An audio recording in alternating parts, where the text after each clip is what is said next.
This is Chris Medeiros. Like, subscribe to Team W Wrestling on YouTube, subscribe to my other channel, Word of Chris, and subscribe to this channel, Chris Medeiros, and follow me on Twitter, Instagram, and both of my TikToks, so I'll be down there in the description box.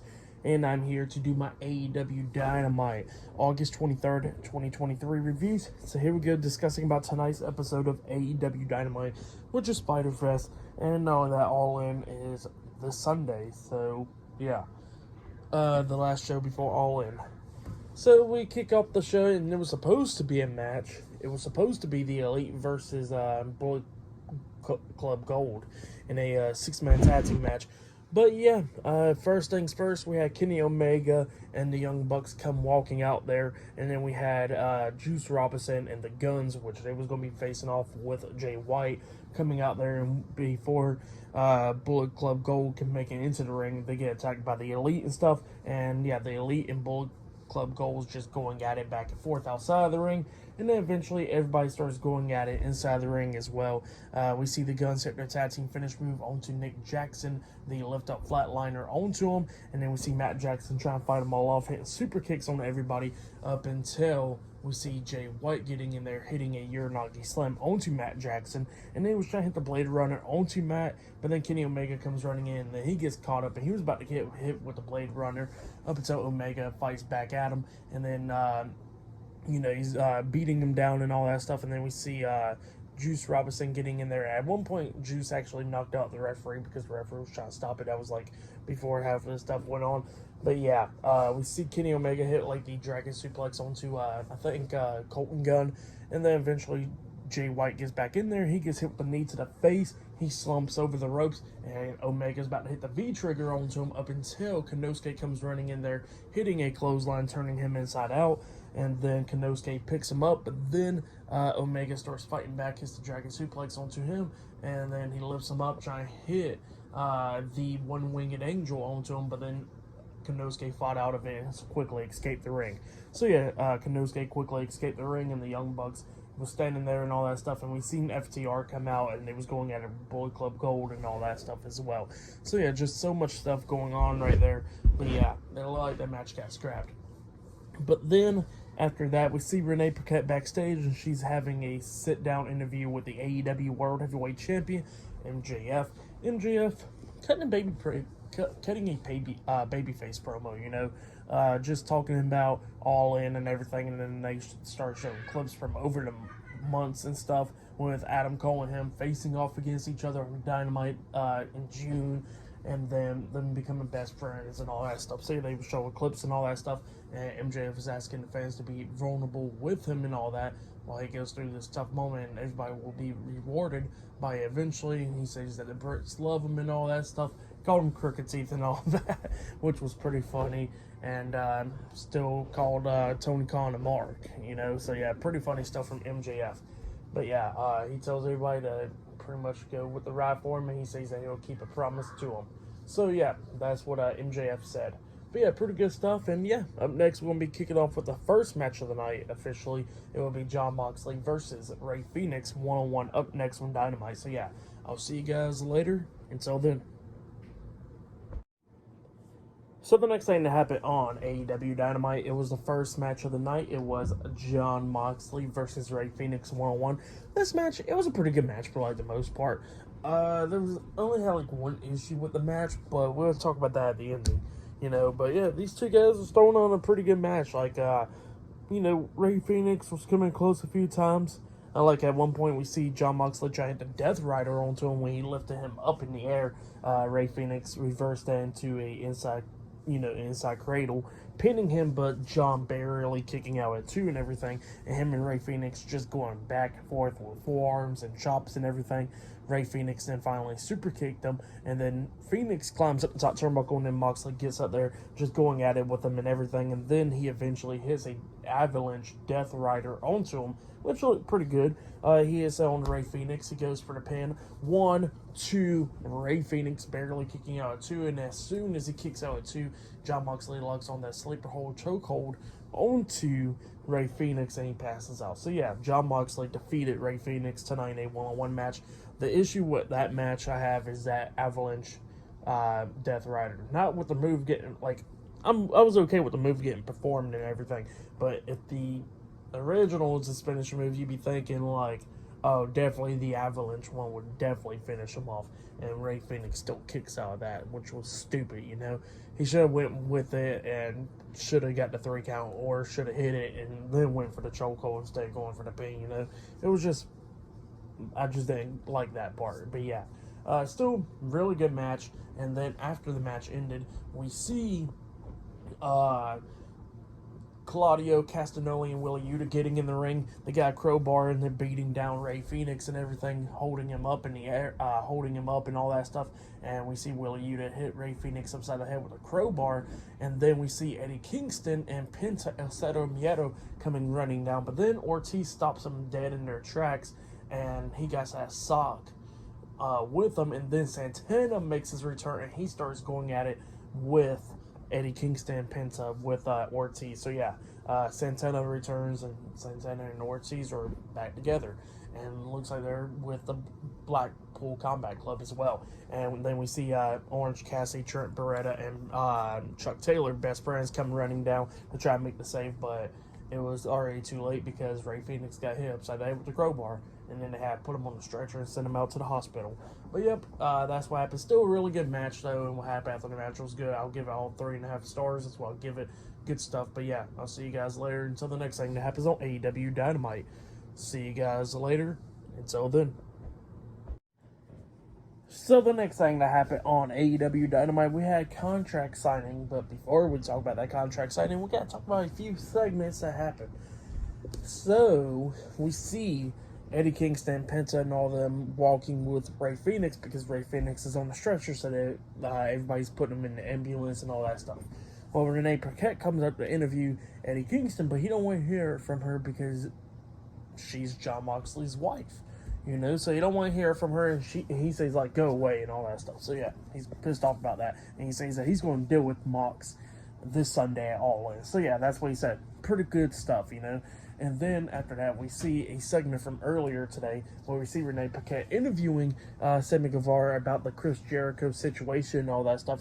But then all of a sudden we see Matt Menard, Angelo Parker, and Daniel Garcia come walking up, and they want to talk to Sammy Guevara, and they was talking about like how they don't understand why he went to go save Chris Jericho and all that stuff after what Chris Jericho did last week, and the only reason that he didn't join the Don Callis family was because, you know, of that stupid painting. So yeah, that's what they said. And yeah, then Angelo Parker looks at Sammy Guevara and goes like, if he, we understand whoever's your friend, you'll help him out, but if he was your friend, would he be helping you out? Just keep that in mind. They walked away. So yeah, that's what happened there. And then we get to the next segment of the night. We see the contract signing. It was Tony Schiavone in the ring. He introduces Will Ospreay and Don Callis. They come walking out, and then he introduces Chris Jericho and Sammy Guevara. They come walking out with a bunch of security guards standing around in the ring and all that stuff. And and Don Callis was talking about how Will Ospreay will be the one to defeat Chris Jericho at Wembley Stadium at All In. So yeah, that's what Don Callis was talking about. But then we see Will Ospreay talking. Will Ospreay, he cut a pretty good promo, you know. He cut a really good promo about Chris Jericho and all that stuff. So he was talking about how, you know, that even though he got that big match, the life-changing match against Chris Jericho and everything, because it will change his life and everything, because how big of a match it is for his career and all that stuff. He says that he's still putting in the work. He says he still got to go to an indie show the day before All In to go compete so he can rack up all the money that he can to provide for his family, for his girl, and for his stepson. So yeah, that's what Will Ospreay was talking about. So yeah, that's what Will Ospreay was talking about and all that stuff. And then he goes ahead and signs the contract. And then Chris Jericho said a few things, and he says that, you know, 5 years ago he contacted Will Ospreay to tell him to chill out on his style because how reckless he was being in the ring, just like his hero, the Dynamite Kid, and all that stuff. So yeah, he told him that, yeah, chill out and everything if he wanted a longevity career just like himself. So yeah, that's what Chris Jericho was talking about. And, you know, then Will Ospreay starts talking about how it'll be so great by defeating the top 3 people in professional wrestling in less than 2 months, Okada, Kenny Omega, and Chris Jericho. So yeah, that's what Ospreay was saying. And Jericho, he was talking about all that other stuff as well. And he was talking about how this is going to be a big match for Will Ospreay, but he says at All In, he's going to still have to beat him down and defeat him and all that stuff. So yeah, that's what he was saying. And then he signs a contract, and then Will Ospreay gets to Chris Jericho's face, and Chris Jericho pushes him, and they was about to brawl, but all the security guards were standing in between them. So yeah, that's what happened there. Pretty good segment with the contract signing and all that stuff. I really liked it. But yeah, up next it'll be Darby Allin and Nick Wayne versus AR Fox and Swerve Strickland in a Tornado Tag Team match up next on Dynamite. So yeah, that match will be up next, and not only that, we'll see Renee Paquette having a sit-down interview with Adam Cole as well. So yeah, I'll see you guys later. Until then. So the next thing to happen on AEW Dynamite, now before we talk about the Tornado Tag Team match, we got to talk about a segment backstage. So we see Renee Paquette having a sit-down interview with Adam Cole, and yeah, pretty much she was talking about Adam Cole and MJF for the last few weeks. To show some videos and stuff throughout the months and all that stuff with Adam Cole being friends with MJF, and then almost getting into it with him, pushing him away, and was about to hit a super kick onto him last week on Dynamite and all that stuff. So yeah, that's what Renee Paquette was showing him, and he says that him and Max are good, and he walked away. So yeah, that's what Adam Cole said right there. But then we get to the next match. It was Darby Allin, Nick Wayne versus Swerve Strickland and AR Fox with Prince Nana at ringside in a Tornado Tag Team match. This match, it was a pretty good match. It was going back and forth and everything. The beginning half, Swerve and AR Fox was just dominating this match, beating the hell out of Darby and Nick Wayne. Pretty much majority of the match, actually. At one point, we see Darby Allin get hit but with a moonsault by AR Fox, and then Darby Allin got sat down on a chair outside of the ring, and then Swerve just jumps off the ring apron with a double foot stomp onto him on that steel chair, taking him out for the rest of the match. And then AR Fox and Swerve's just beating the hell out of Nick Wayne. He's bleeding from the nose and everything, and they're just beating the hell out of him. AR Fox just hitting a few moves onto him, but Nick Wayne kept on fighting out, kicking out pins and everything. They had Nick Wayne on the top turnbuckle, but then Nick Wayne fought back and jumped on AR Fox, and then rolled him up for a pin, and then Darby tripped. Swerve held his foot down, so Swerve couldn't break up the pin, and Nick Wayne got the 3 count. So yeah, Darby Allin and Nick Wayne defeated AR Fox and Swerve Strickland in the Tornado Tag Team match. And then after the match ended, Swerve grabs a mic and he starts laughing and everything, and then he goes like, AR, this was like a test, and you keep on failing and all that stuff. And Prince Nana handle my light work. And then Prince Nana starts talking, and he tells AR Fox that he is fired. And then AR Fox turns around, and then he gets hit with a discus clothesline by Brian Cage, and then Brian Cage hits his finish move onto him, laying him out. And then here comes Darby Allin, Nick Wayne, and Sting coming running down there, and Swerve and Brian Cage quickly got out the ring and all that stuff, and they're standing tall with AR Fox. And then Darby grabs a mic and he says that even though AR Fox hurt his feelings and all that stuff from a few weeks ago and everything, he says that he'll always be by his side because of how much he helped him. So yeah, and then he sticks his hand down, they shook hands, and AR Fox and Darby Allin's good now. And then it was asking Swerve, like, who's going to be his tag team partner now and all that stuff. And then Swerve starts laughing and everything, and then all of a sudden, it was Luchasaurus and Christian Cage. They come walking out, and Christian Cage starts talking about Nick Wayne's dad. He jumped from talking about Jungle Boy's dad being dead to jumping to Nick Wayne's dad being dead. And he says that he could be a great mentor for Nick Wayne and all that stuff. Just Christian Cage being such a heel. I really love Christian Cage. But yeah, Christian's just saying a lot of stuff, getting underneath Nick's skin and Darby's skin and Sting's skin and all that stuff. So yeah, that's what Christian Cage is doing. And yeah, it looks like Luchasaurus and them will be Swerve Strickland's partner at All In that coffin match. But yeah, that's what happened there. Really great match, and what happened after the match was great. I'll give it all 3.5 stars. That's what I'll give it. But then after that, we see Renee Paquette having a sit-down interview with the Young Bucks at FTR. And yeah, FTR was talking about how that they went out there and saved the Young Bucks because they want a fair tag team match to prove who's going to be the greatest tag team of all time in professional wrestling. And then the Young Bucks starts talking about, oh, you talk about your daughter and my family and all that stuff. And then we see the Young Bucks talking about how after they put up the sneakers and all that stuff and retire from professional wrestling, all fans are going to be talking about and giving their flowers to is the Young Bucks, saying that they're the greatest tag team in professional wrestling. And that everybody else is just going to be remembering FTR because of their YouTube channel. So yeah, that's what the Young Bucks said, and they started arguing and all that stuff. But yep, that's what happened there. Pretty good stuff though. But yeah, up next it'll be Ruby Soho versus Sky Blue 1-on-1 up next on Dynamite. So yeah, I'll see you guys later. Until then. So the next thing to happen on AEW Dynamite, it was a 1-on-1 match. It was Ruby Soho versus Sky Blue 1-on-1. And yeah, we see like a little thing with Toni Storm talking about how she's going to retain the AEW, how she's going to win back the AEW Women's Championship and all that stuff at All In. But yeah, we get to the match. And this match, it was a pretty good match for the most part. They was both trading off pins multiple times, coming up near falls a lot of times.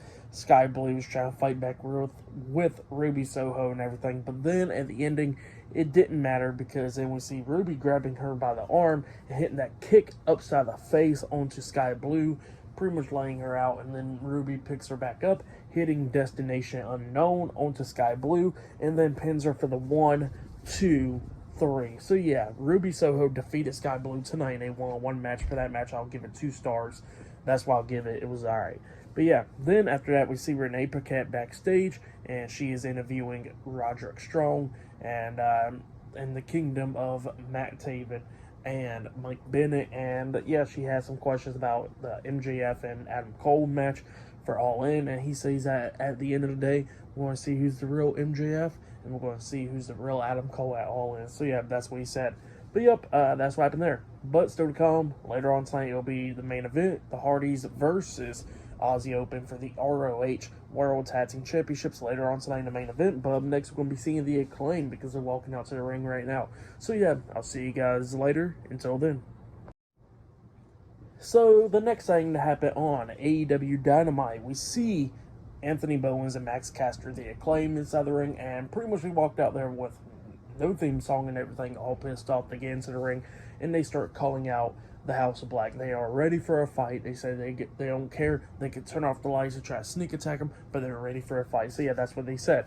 But then the lights go out, and then we see on the entranceway Malachi Black, the AEW World Trios Tag Team Champions, Malachi Black, Brody King, and Buddy Matthews, and Julia Hart, the House of Black. And yeah, they are coming right down. They start going after the Acclaim, just beating them down and everything, kicking them in the chest, beating them down. But then all of a sudden, the Acclaim's theme song plays, and out come Billy Gunn. So yeah, Billy Gunn comes in there, making the save, chasing off the House of Black out of the ring, and then Billy Gunn grabs the mic while the House of Black is on the ramp and everything on stage, and Billy Gunn, the Acclaim's inside the ring. Billy Gunn grabs the mic and he says that that with his Hall of Fame career, the House of Black disrespected him and pissed on his career and all that stuff. And you know, they beat down his sons, the Acclaimed, and everything. And he says he's sick and tired of it, that they destroyed his wrestling boots and all that stuff. And he says that All In, it will be the House of Black versus the Acclaim and Billy Gunn. And he says that they ain't gonna be seeing the fun-loving daddy-ass Billy Gunn. They said they're gonna be seeing the badass Billy Gunn at All In. So yeah, that's what he says, and the fans go crazy. But yeah, up next it'll be the main event. It will be the Hardys versus Aussie Open in a tag team match for the Ring of Honor World Tag Team Championships up next in the main event. So yeah, that match will be up next. But yeah, I'll see you guys later. Until then.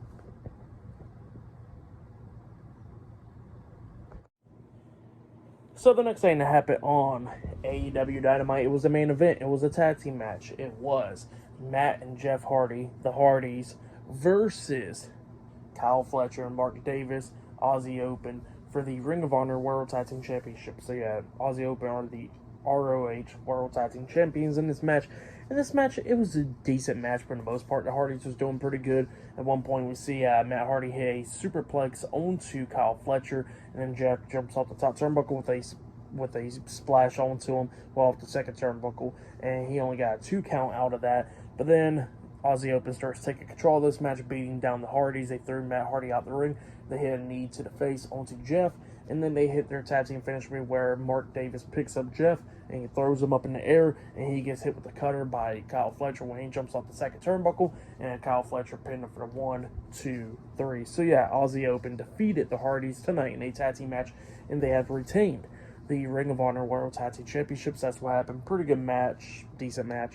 But yeah, after the match ended, all of a sudden, Aussie Open grabs the mic and they was talking about how they're going to beat MJF and Adam Cole and retain the Ring of Honor World Tag Team Championships at All In. And then, speaking about them, the AEW World Heavyweight Champion MJF and Adam Cole makes their way out there. They get face to face with Aussie Open, and all of them starts brawling and everything. But then Aussie Open starts taking control.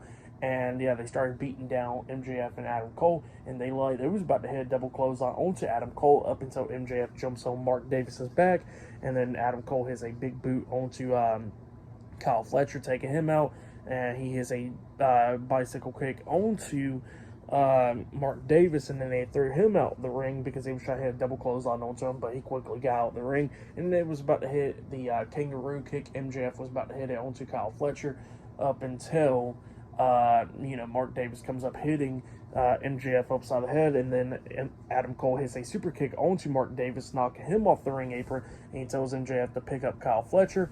He picks him up, and Adam Cole is about to hit the super kick on Kyle Fletcher, but Kyle Fletcher moves out the way, but MJF luckily catches Adam Cole's foot, and they get face-to-face and everything, and then Adam Cole's trying to shake MJF's hand, and MJF bumps into his shoulder.